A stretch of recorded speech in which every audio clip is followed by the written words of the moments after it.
Now we're going to do the following. Select this area here like this, and we're going to format this again in this gray. Okay, we have our area here. Then I'm going to select this data and this data. I'm going to click on Insert Chart. So I have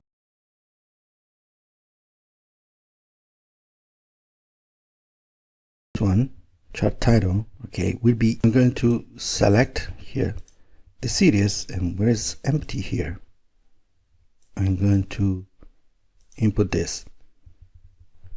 Click on Enter, and here I have this updated. You see, just to select this, and here it was empty, and I input this value, which is the title of my chart. Then I'm going to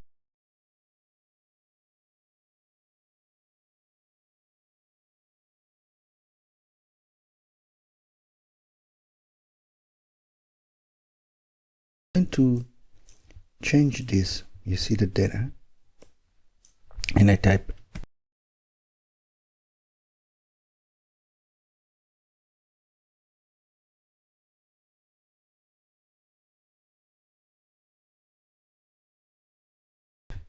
to show this on mouse over in the next video.